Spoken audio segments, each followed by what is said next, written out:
सपने वही सच होते हैं जो मेहनत की आग में तपते हैं। सो दोस्तों, मेहनत की आग में तपने का समय आ चुका है और इस तपन में से बहुत कम ही लोग रहते हैं जो अपने आप को निखार के लाते हैं। तो मैं चाहता हूं प्रदीप गिल 11th अकेडमी को फॉलो करने वाले हर बच्चे इस आग से जब निकले तो उनको जो चाहिए वो सपने उनके सामने हो और उनके चेहरे पे वो निखार वो उनके सामने हो। सो दोस्तों, इस वीडियो के अंदर हम क्या बातें करने वाले, सबसे पहले वो मैं आपको बता देना चाहता हूं।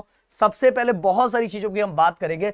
ये वीडियो को एक अच्छी तरीके से आपको 15 दिसंबर से फॉलो करना स्टार्ट करना है। सब्जेक्ट वाइज आपकी स्टडी प्लानिंग क्या होनी चाहिए, डेली रूटीन क्या होना चाहिए, प्रैक्टिस एंड रिवीजन किस पार्ट पे, कौन से चैप्टर पे फोकस करना चाहिए, हमें क्या क्या मिस्टेक है जो बिल्कुल नहीं करना चाहिए, और मेरी तरफ से बोनस टिप्स आप सभी के लिए क्या है ये भी इस वीडियो के अंदर हम आपको बताने वाले। सो दोस्तों, ये ऑल इन वन वीडियो होने वाला है। और गाइज, आज जितना हो सके उतना प्यार अपना बरसाओ कि मुझे भी पता चले कि मेरे पीछे कितने बच्चों का प्यार एंड दुआएं खड़ी है, तो जिससे मेरे अंदर भी मोटिवेशन एंड मेरे अंदर भी वो प्यार है और मैं बहुत सारी चीजें आप लोगों की लेके आओ। एंड गाइस, जिसने भी चैनल को सब्सक्राइब नहीं किया, आज तो सब्सक्राइब बनता है गाइस इस वीडियो के लिए। तो जितने बच्चे सब्सक्राइब नहीं किए, प्लीज सब्सक्राइब करके जाओ, क्योंकि गाइस 100K का केक मैं आप लोगों के 2025 की जो बैच है उनके साथ ही कट करना चाहता हूं। तो चलो एक एक करके बात हम करना स्टार्ट करते हैं।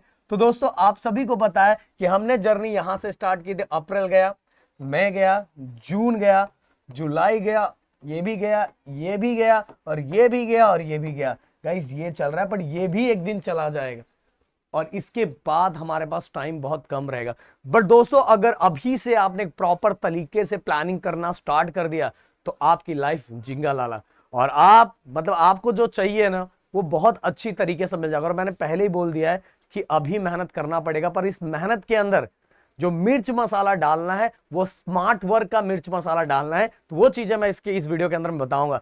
15 दिसंबर से गाइस, आपका टारगेट इस तरह से होना चाहिए कि आपको सिलेबस को भी कंप्लीट करना है, आपको पीवाईक्यू भी प्रैक्टिस करना है, और साथ में रिवीजन और मॉक टेस्ट भी साथ में देते जाना है।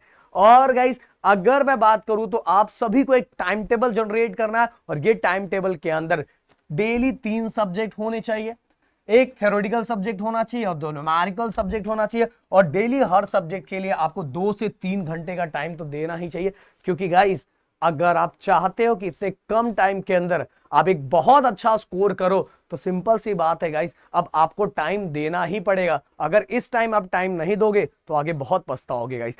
अब सब्जेक्ट वाइज आपकी प्लानिंग क्या होनी चाहिए वो भी चीज इस वीडियो के अंदर बताऊंगा। कमेंट बॉक्स में मुझे एक चीज जरूर बताओ कि अभी भी आपको सबसे ज्यादा डिफिकल्ट कौन सा लग रहा है। फिजिक्स लग रहा है, केमिस्ट्री लग रहा है, मैथ लग रहा है, बायो लग रहा है? प्लीज एक बार कमेंट बॉक्स में लिखना कि मैं देख पाऊंगा ज्यादातर बच्चों का दुख भी अभी कौन से सब्जेक्ट के लिए ज्यादा है।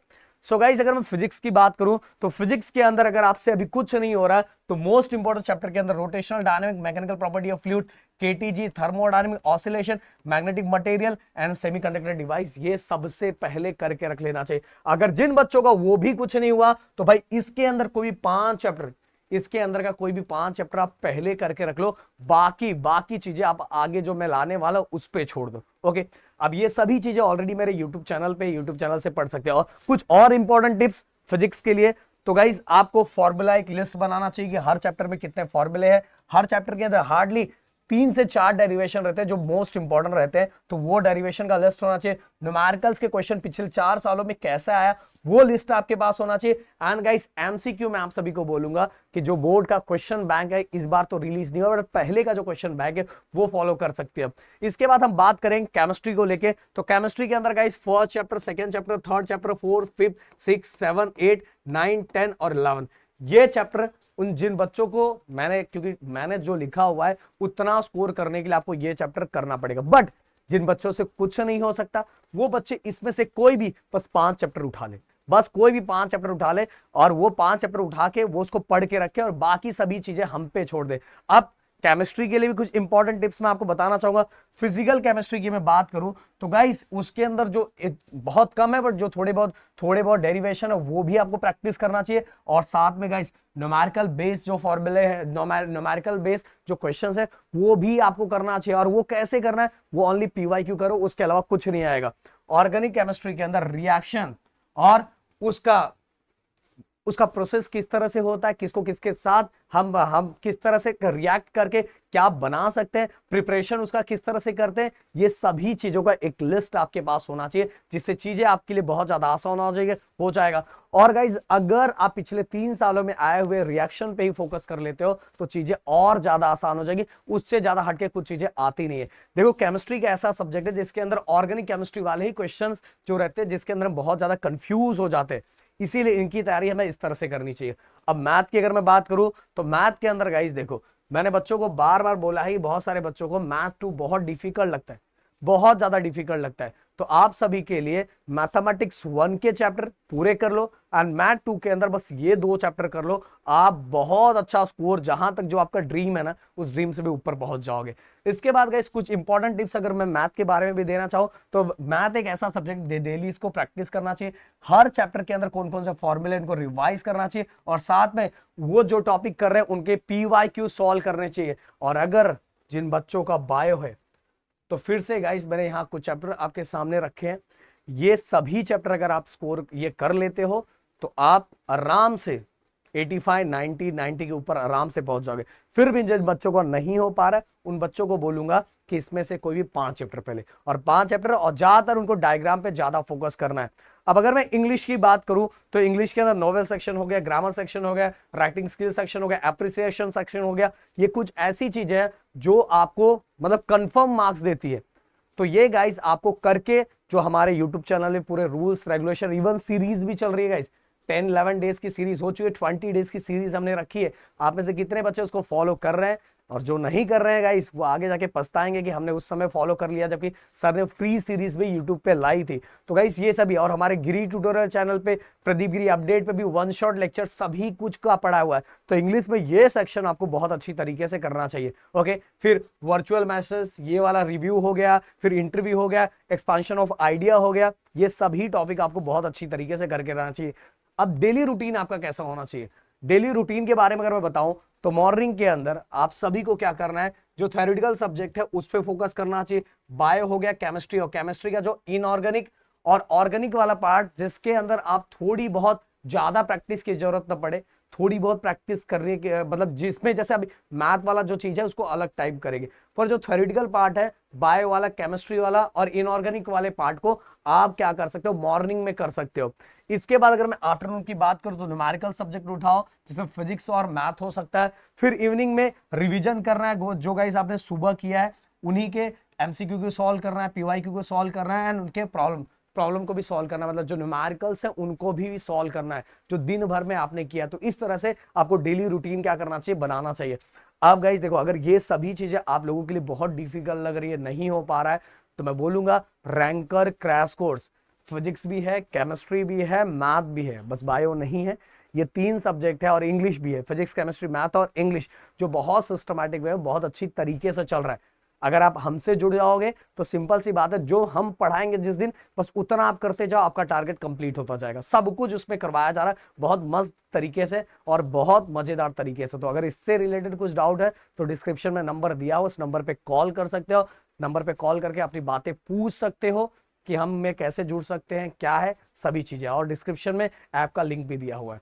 अब बात करते हैं गाइस कि हमें अगर फोकस करना है, हमें स्कोर करना है, तो सिंपल सी बात है, हमें प्रैक्टिस एंड रिवीजन पे भी फोकस करना चाहिए। अगर हम प्रैक्टिस और रिवीजन पे फोकस नहीं करेंगे तो गाइस अगर बस हम पढ़ते जा रहे हैं और कुछ हम उसको जो आज हमने पढ़ा है और 4 दिन के बाद हमने उसको रिवाइज नहीं किया तो 4 दिन के पहले की मेहनत ना सब बेकार हो जाएगी। इसलिए रिवीजन भी साथ में करते जाना है गाइस। हमें क्या करना है कि हमें अल्टरनेट डे पे, मतलब अल्टरनेट डे पे एक फुल लेंथ पेपर हमें क्या करना है, सॉल्व करना है।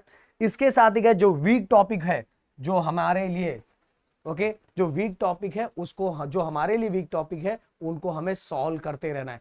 इवन गाइस हमें बहुत सारे बच्चों का पेपर छूट जाता है, उसका मेन रीजन होता है प्रॉपर टाइम मैनेजमेंट न होने के कारण। तो हमें जब हम पेपर सॉल्व करते हैं तो हमें प्रॉपर तरीके से एक टाइम देखना चाहिए कि मैं कितने टाइम में ये पेपर सॉल्व कर पा रहा हूँ, कौन सी चीजें लिख पा रहा हूँ, कौन सी चीजें नहीं लिख पा रहा हूँ, मैं कौन सी चीजों को समझ नहीं पा रहा हूँ। ये सब तभी चीजें समझ में आएगी जब आप फुल लेंथ पेपर सॉल्व करोगे। और ऑलरेडी अपने ऐप पे फ्री मटेरियल वाले सेक्शन में हमने नंबर ऑफ सैंपल पेपर लगा के रखे, वो भी चैप्टर वाइज लगा के रखे। तो गाइस आप जाके वहां लेके आप क्वेश्चंस को सॉल्व कर, प्रैक्टिस क्वेश्चन पेपर सॉल्व करने का ट्राई कर सकते हो, और ये बहुत जरूरी है गाइस, बोला, जिससे आप खुद को समझ पाओगे कि प्रॉब्लम कहां क्रिएट हो रहा है। अब कॉमन मिस्टेक की अगर मैं बात करूं, सबसे बड़ा कॉमन मिस्टेक, अब महाराष्ट्र स्टेट बोर्ड का एग्जाम दे रहे हो, 12th का एग्जाम दे रहे हो, और अगर आपने ये बुक रेफर नहीं किया और कुछ और बुक रेफर करके आप पढ़ाई कर रहे हो, तो भाई बहुत ज्यादा पछतावा होगा। जो रेफरेंस बुक होता है, रेफरेंस बुक से पहले आपका जो बुक है वो यूज करना है गाइस। मैंने बोला है कि बायो अगर आप कर रहे हो तो बायो को रीड करने की भी हैबिट डालो। केमिस्ट्री का हर पैटर्न आपको एक बार बुक पे नजर डालना है, फिजिक्स के भी बुक पे नजर डालना है, इंग्लिश के तो बुक पे नजर आपको डालना ही है, और मैथ का तो आपको सॉल्व इसी में से करना, और इसी के सेम टू सेम क्वेश्चन हमें दिखाई देंगे। और बहुत सारे बच्चे ऐसा नहीं करते, रेफरेंस बुक ये मतलब ये पब्लिकेशन ले लिया, वो पब्लिकेशन ले लिया, इस तरह से पब्लिकेशन वो उठा लेते हैं, बट मेन चीजों पे फोकस नहीं करते जो मेन उनका टेक्स्ट बुक है। इसके बाद गाइस बहुत सारे बच्चे जो अभी मैंने बोला कि पेपर प्रैक्टिस करते ही नहीं है, और उनकी राइटिंग प्रैक्टिस नहीं होने की वजह से वो खुद को नहीं समझ पाते कि कितने टाइम में चीजें क्या कर पा रहे, क्या नहीं कर पा रहे। ये खुद को जानना बहुत जरूरी है। बहुत सारे बच्चों को आंसर आता है, पर जब डिफरेंट टाइप के क्वेश्चन लिखे जाते हैं तो वो समझ नहीं पाते, जबकि आंसर जो उनको आता है वही आंसर उस क्वेश्चन का था, बट वो समझ ही नहीं पाते। इसलिए PYQ एंड पेपर का सॉल्व करना बहुत जरूरी है, और इस टाइम तो बहुत ज्यादा जरूरी है। अब कुछ मैं बोनस टिप्स दूंगा गाइस, और ये प्रदीप सर ही ये चीजें आपको देंगे। आपको गाइस अपने प्रॉपर दिन को काउंट करके रखना है कि कितने दिन आपको बचे हुए हैं, कितना सिलेबस आपका बचा हुआ है, और अब आपको किस तरह से प्लानिंग करना चाहिए। अगर ये नहीं कर रहे हो, आप बस उठ रहे हो, जो मर्जी कर रहा है वो कर रहे हैं, जो चैप्टर हो रहा है, जो नहीं हो रहा है नहीं हो रहा है, ऐसे करते जाओगे तो गाइस आपका स्ट्रेस लेवल बढ़ता जाएगा, और एक टाइम तो ये चला जाएगा। देखो मैंने टाइम कट करके दिखाया, दिसंबर भी चला जाएगा, जैन भी आ जाएगा, बट अगर आप काउंटिंग करके प्रॉपर काम करते जाओगे तो जिससे क्या होगा कि आपका जो घड़ा है वो भरता जाएगा, मतलब कि जो आपकी पढ़ाई वाला घड़ा है वो भरता जाएगा, जिससे नंबर ऑफ कलेक्शन वाले चैप्टर जो होने चाहिए वो आपके बहुत अच्छी तरीके से हो जाएगा। और गाइस जो अच्छा रिजल्ट है उसकी तरफ आप बढ़ते जाओगे। इसीलिए बोल रहा हूं आपको टाइम का कैलकुलेशन होना चाहिए। और गाइस अब जब दिन नजदीक आ रहा है, मैं अपने ऑफलाइन में भी क्लास में बोलता हूं, ऑनलाइन में भी बोल रहा हूं, अपने RCC बैच में बोलता हूं कि आपको इस समय प्रॉपर तरीके से जो आप फूड दिन भर में इंटेक कर रहे हो वो प्रॉपर तरीके से क्या इंटेक करना चाहिए उस पर फोकस करो। बाद में आप एग्जाम के बाद जो इधर उधर की चीजें खाते हो, फास्ट फूड खाते हो, बाद में खाना स्टार्ट करो, क्योंकि ये सभी चीजों के कारण भी गाइस हमारा बहुत सारा लॉस होता है। इसके बारे में बोलोगे तो मैं एक स्पेशल वीडियो बना लूंगा। वाटर का प्रॉपर इंटेक करो, प्रॉपर स्लीप लो। आप स्लीप बोलोगे सर इतना आपने पढ़ाई दे दिया, अरे भाई स्लीप ले सकते हो, 6-7 घंटा तो आप कर सकते हो, 6-7 घंटा, 7 घंटा इनफ है। हाँ एग्जाम जैसे जैसे नजदीक आता तो 6 घंटे में कन्वर्ट हो ही जाएगा। इसमें अब ये नहीं बोलूंगा कि आप 10-10 घंटे की नींद लो। देखो गाइस क्या होता है, जब रिजल्ट खराब हो जाएगा ना तो हमारा हेल्थ वैसे भी खराब हो जाएगा। इससे अच्छा है कि 1-2 घंटा अगर आप ले रहे हो ज्यादा तो अपने डाइट पे अच्छा फोकस कर लो, वाटर पे प्रॉपर फोकस कर लो। अगर ये कर लोगे तो थोड़ा 1-2 घंटे की जो नींद ऊपर नीचे हो रही है वो भी बैलेंस हो जाएगा। और मैं बता रहा हूँ, जो मैं बता रहा हूँ फिटनेस के सेक्टर की बातें मैं इस तरह से क्यों कर सकता हूँ, इसके बारे में अगर जाना तो मेरे इंस्टाग्राम पे विजिट कर लो, आपको खुद ही पता चल जाएगा। मेरा सर्टिफिकेशन उसके अंदर भी कंप्लीट है गाइस। चाहोगे अगर आपको चाहिए तो मैं 12th वाले बच्चों को किस तरह से आपके डाइट प्लान होना चाहिए एग्जाम के टाइम पे, वो चीजें भी वो वीडियो भी मैं आप लोगों के लिए लेके आ सकता हूँ। और गाइस खुद को मोटिवेट रखो, अगर खुद को मोटिवेट रखोगे तो ही कुछ हो पाएगा। और सबसे बेस्ट टेक्निक जो स्टूडेंट्स के लिए मानी जाती है ये है हमारा पोमोडोरो टेक्निक। और पोमोडोरो टेक्निक है क्या गाइस, देखो अगर आप 30 मिनट्स का पढ़ाई कर रहे हो तो उस पर 5 मिनट का ब्रेक ले लो, उससे ज्यादा ब्रेक बोला जाता है बट मैं अभी आपको बस इतना ही ब्रेक बोलूंगा। अगर 1 घंटे का ले रहे हो तो 10-15 मिनट्स का ब्रेक ले लो, थोड़े इधर उधर घूमो, जो मतलब आपको फ्रेश होने के लिए जो चीजें यूज करते हो। आप अगर मोबाइल फोन यूज करते हो या सोशल मीडिया यूज करते हो या तो जो भी करते हो, 1 घंटे के पढ़ाई के बाद 10-15 मिनट्स आप फ्रेश होने के लिए वो टेक्निक यूज कर सकते हो। हाँ ये नहीं कि आपने मोबाइल फोन उठाया और फिर इसके बाद आप लग ही गए कंटिन्यू, आपने 15 मिनट्स बोला था आप 20 मिनट्स नहीं, जितना आपने रेस्ट का टाइम कंसीडर किया, अगर 15 मिनट्स कंसीडर किया तो आपका 15 मिनट्स ही होना चाहिए, इससे ज्यादा बिल्कुल नहीं होना चाहिए। तो शायद गाइज जो चीजें मैंने बताई उनको आप फॉलो जरूर करोगे। एंड गाइज आने वाले 15 दिसंबर से आपको मुझसे प्रॉमिस करना है कि सर कि ये मैं फॉलो करूंगा और करके ही दिखाऊंगा गाइस। तो मिलता है नेक्स्ट वीडियो में। थैंक यू सो मच, जय हिंद एंड जय महाराष्ट्र दोस्तों।